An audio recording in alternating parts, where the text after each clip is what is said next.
Cet épisode fait partie de mon podcast Challenge Estival 2023, un challenge avec un épisode par jour pendant 31 jours où on parle de site internet, de WordPress, d'Elementor, d'entrepreneuriat, mais également d'outils, d'intelligence artificielle et même d'automatisation. Bon, j'espère que tu es prête avec les pieds dans l'eau parce que je vais lancer maintenant le générique. Bonne écoute!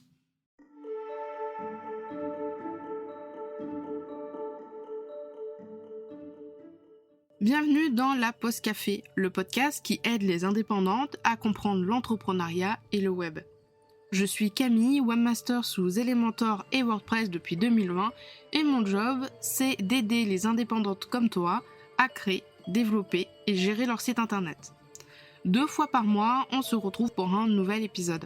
Alors installe-toi confortablement, prends un petit café et je te souhaite une très bonne écoute.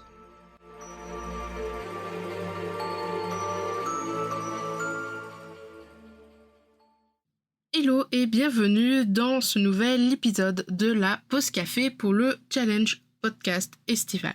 Aujourd'hui, du coup, je te propose d'explorer des outils no-code pour t'aider à créer ton site internet.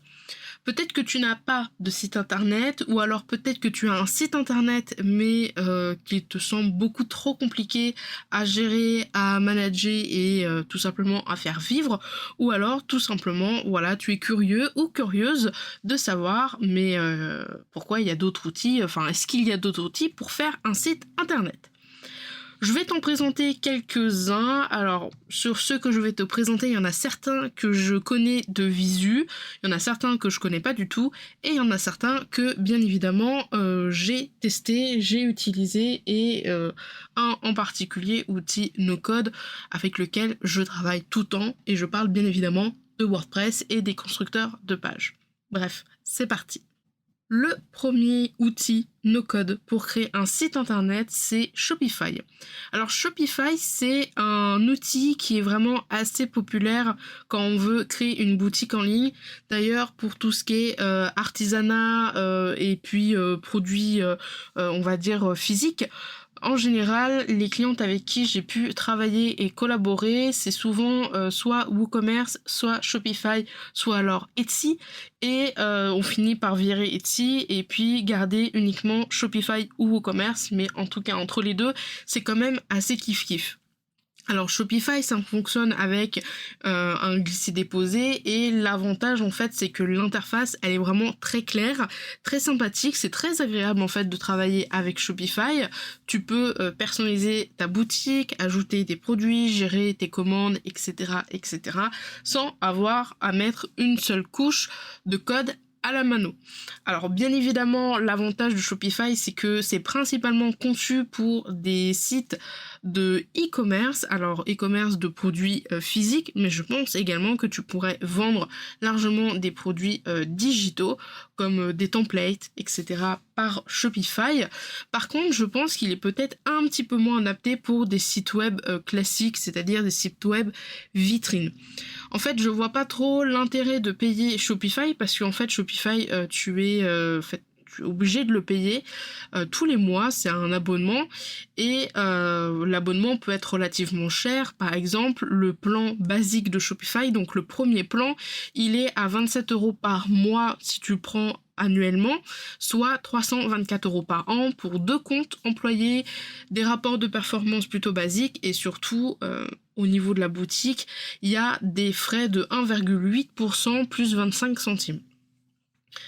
Pour moi, Shopify, c'est vraiment si tu as en tête de faire un e-commerce. Parce que pour une boutique vitrine ou un blog, je vois pas trop l'intérêt de payer 324 par an pour ça.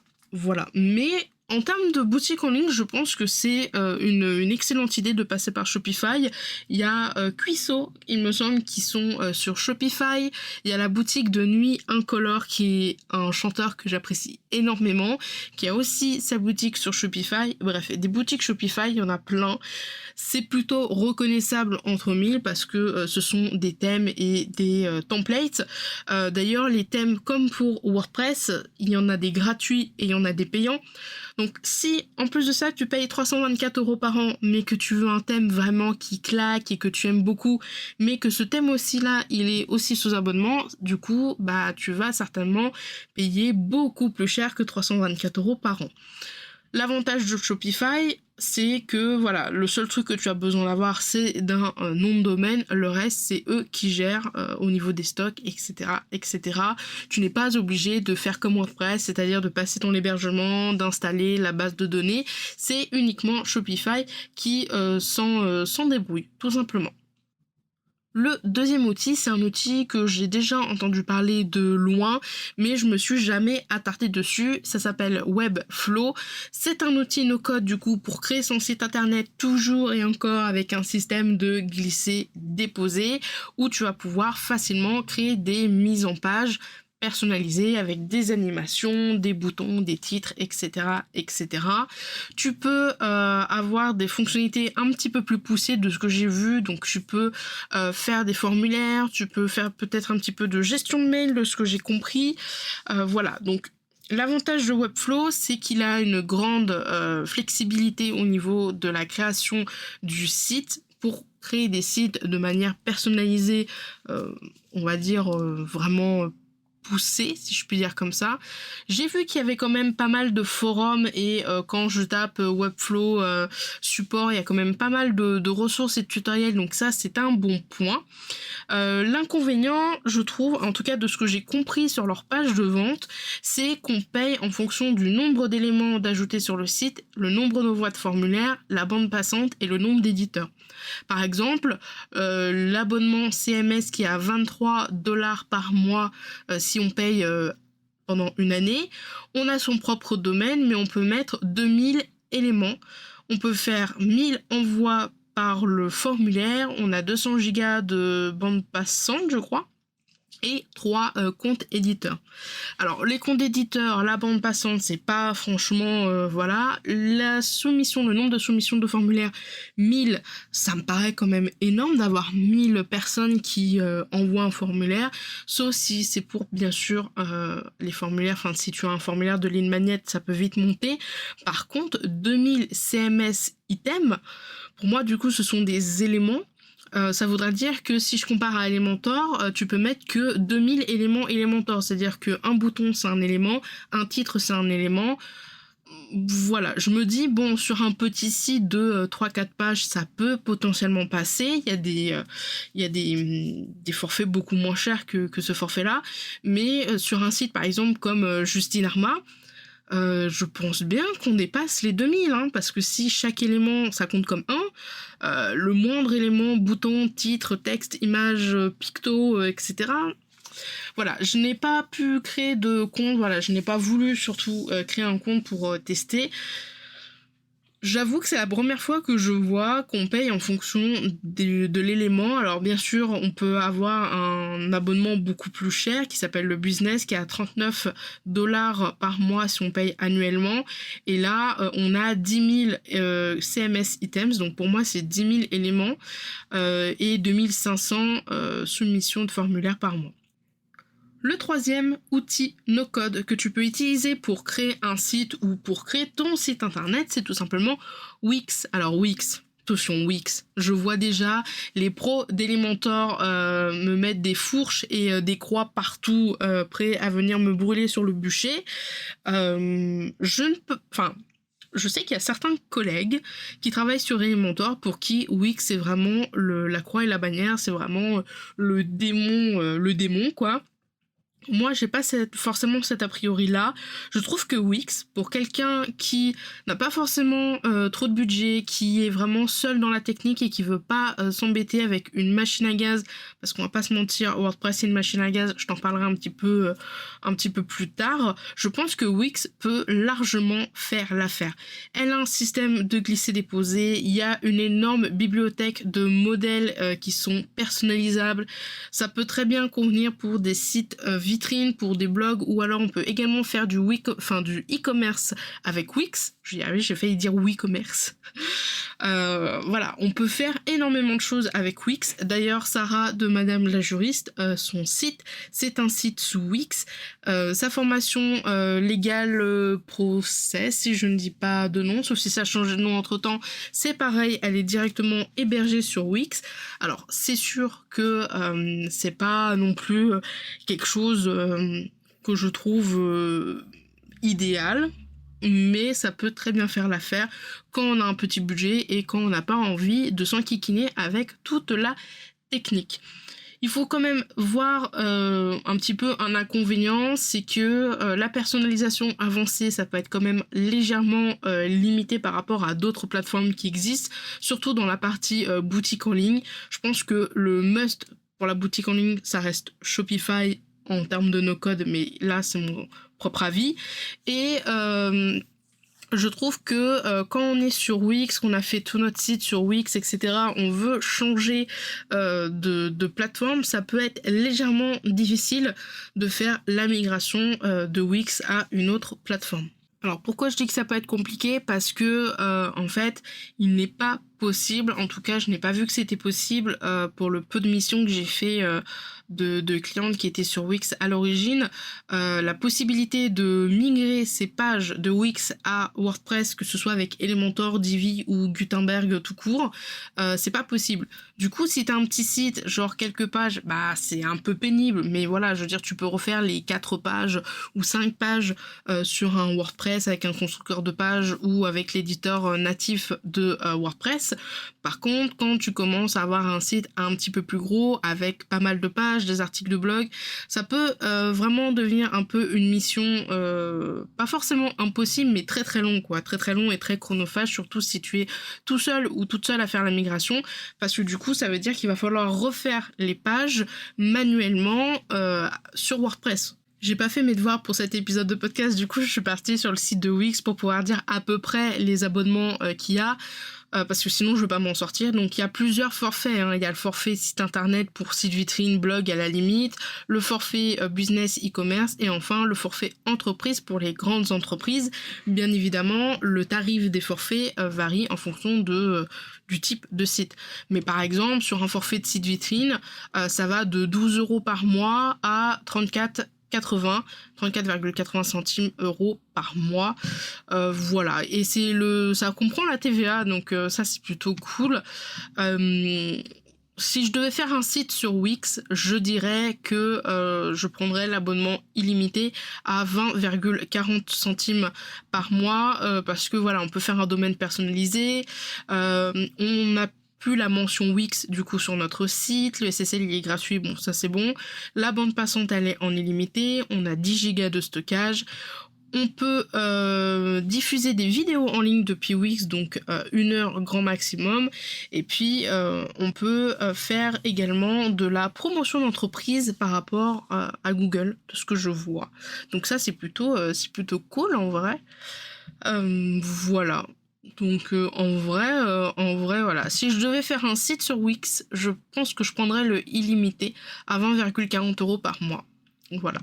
Si je devais faire un e-commerce sur Wix, je pense que alors ça dépend de quoi. Si ça serait un truc de plateforme en ligne, genre type formation, je prendrais le business VIP à 52,80 € par mois, tout simplement parce que le stockage des heures de vidéos sont en illimité. Donc pour créer sa plateforme de formation en ligne, franchement, ça peut être une alternative à Trafcard ou Podia, etc., etc. Sinon, je prendrais business illimité à 36 € par mois. Un autre outil no-code que j'en ai entendu parler et ça a bien changé depuis des années, et c'est vrai que j'en vois très très peu des sites faits avec Squarespace. J'en vois très très peu des sites faits avec Squarespace en vrai, et je trouve que Squarespace c'est des sites très design, très jolis. Alors là encore, il y a un système en fait de tarifs.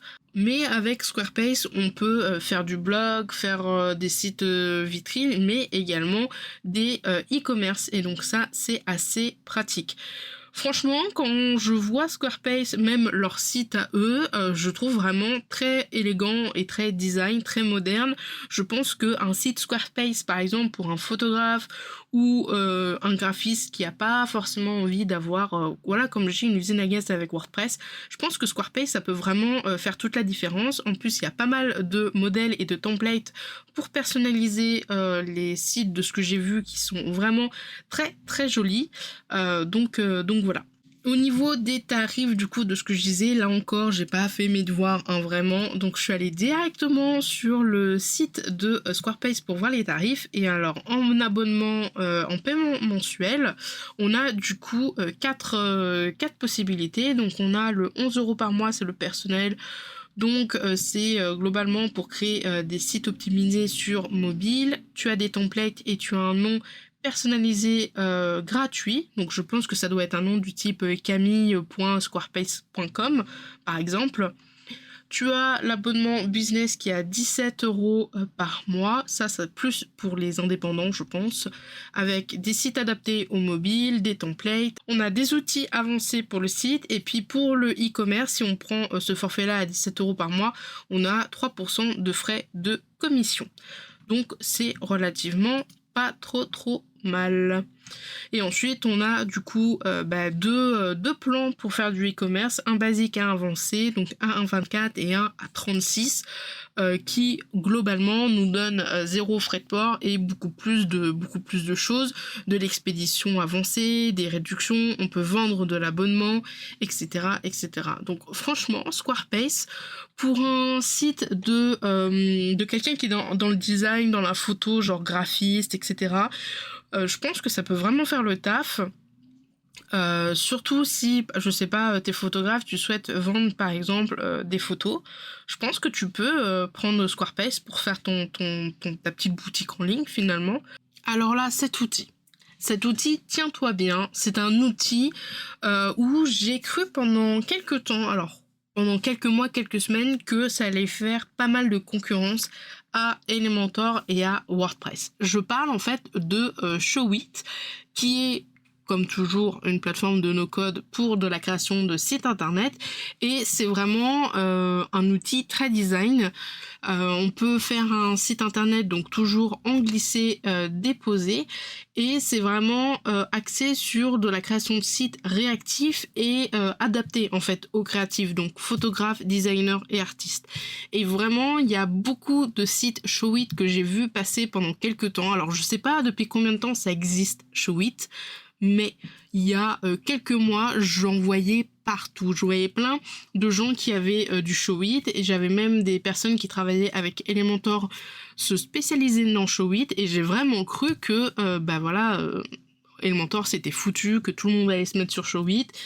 Au final, je suis restée sur Elementor, et c'est vrai que je vois de plus en plus de templates Showit passer dans Creative Market sur Instagram. Et ça fait vraiment de très beaux sites.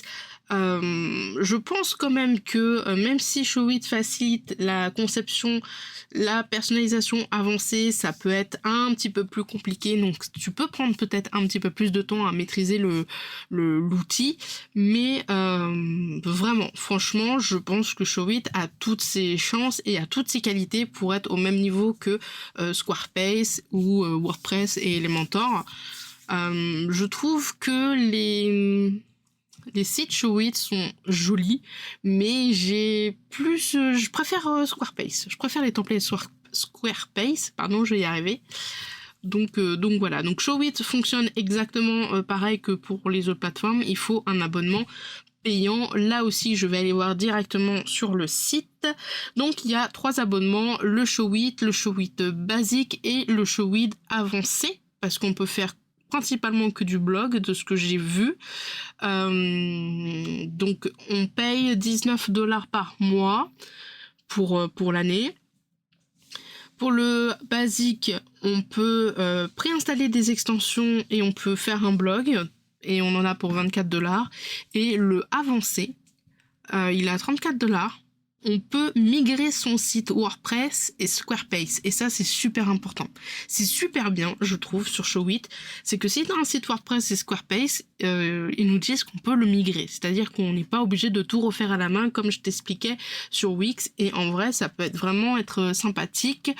On nous dit aussi qu'on travaille avec un expert du SEO. Alors là, je ne sais pas trop ce que ça veut dire. Et on peut installer des plugins comme sur WordPress. Le dernier outil, j'étais obligée de te le présenter, c'est tout simplement mon outil, que j'utilise pour tous les sites, c'est WordPress. Alors, il existe deux types de WordPress, le .com et le .org. Le .com, c'est tout simplement une partie de WordPress, un WordPress que tu vas devoir payer tous les mois, tous les ans pour pouvoir installer des plugins, avoir ton site internet. C'est vraiment une plateforme où tu peux aussi acheter directement le nom de domaine dessus. Finalement, ça fonctionne pareil que Squarespace, que Wix ou que Showit par exemple. A contrario, le WordPress.org, lui, c'est tout simplement un outil, un fichier zip gratuit que tu vas pouvoir installer sur ton hébergement. Là, par contre, il va falloir prendre un nom de domaine, un hébergement et une base de données sur OVH, Yonos ou encore O2 Switch. Alors, tu te doutes bien lequel c'est mon préféré, bien évidemment, c'est bien sûr le WordPress.org. Pourquoi ? Parce qu'on peut tout faire en fait. On peut installer des plugins, on peut payer des plugins. On n'est pas obligé de payer tous les mois des sommes parfois astronomiques pour juste avoir un site, tu as juste besoin de payer ton hébergement. Alors quand je dis somme astronomique, bien sûr, ça dépend de là où tu es et ton hébergement, mais si tu veux un site WordPress basique, simple, tu peux très bien aller sur OVH, acheter un hébergement et puis ça te coûtera que quelques euros par mois. A contrario de Wix, Squarespace, Showit, je trouve que WordPress.org, c'est une machine à gaz. C'est-à-dire qu'il y a tellement de possibilités, étant donné que c'est open source, il y a tellement de plugins, il y a tellement de choses qu'on peut personnaliser avec du code ou sans code, que quelqu'un qui n'est pas forcément à l'aise avec la technique ou tout simplement qui est pas forcément à l'aise avec les sites internet, le code, les hébergements, etc., ça peut vite devenir compliqué et tu peux très bien te dire ok, moi je veux pas ça parce que je me vois déjà à galérer dans le code, la base de données et tout, franchement j'ai pas envie de gérer ça. Donc ça a des avantages, ça a des inconvénients. Après, comme pour les autres, finalement, tout dépend de ton objectif et finalement de ce que tu attends de la plateforme qui hébergera ton futur site. Bon, là, je t'ai fait un petit épisode en mode tranquille, je discute et je te propose plein de plateformes, mais on est d'accord qu'il n'y a pas une plateforme meilleure que les autres, hormis Google Sites. Vraiment, je n'aime pas du tout Google Sites, mais voilà, chaque plateforme a ses avantages, chaque plateforme a ses inconvénients. À toi de voir laquelle te correspond le plus, bien évidemment. On fait également quand même attention à avoir une plateforme qui est faite pour ce qu'on veut. Si tu vas sur Showit et que Showit ne permet pas de faire une boutique en ligne et que tu souhaites faire une boutique en ligne, peut-être qu'il faut changer de plateforme. Peut-être qu'il faut que tu fasses un Showit plus un Shopify, ou alors peut-être autant passer directement sur WordPress avec par exemple l'extension WooCommerce pour pouvoir faire une petite boutique en ligne. Je te conseille quand même de toi-même essayer de te créer des comptes sur les différentes plateformes pour pouvoir évaluer et tester du coup les offres d'essai pour voir laquelle te semble la plus adaptée finalement à ton projet de site internet. Et voilà, c'est tout pour cet épisode du jour. J'espère qu'il t'aura plu, j'espère qu'il t'aura aidé. On se retrouve demain du coup pour l'épisode 9 du podcast Challenge Estival 2023, j'ai eu du mal à le dire. Et puis sur ce, voilà, je te souhaite une très bonne journée, une très bonne soirée, et puis je te dis à demain. Salut, salut. Tu as aimé cet épisode et tu ne veux pas rater les prochains ? Alors abonne-toi à la pause café sur la plateforme de ton choix. Et si la pause café te plaît, n'hésite pas à me laisser un avis et une note sur Apple Podcast pour le faire découvrir à d'autres entrepreneurs. Si tu n'as pas Apple Podcast, pas de souci, tu peux le partager autour de toi en me mentionnant avec @CamilleDavidP15. Sur ce, je te souhaite une très bonne journée, une très bonne semaine et je te dis à la prochaine dans un prochain épisode. Salut, salut!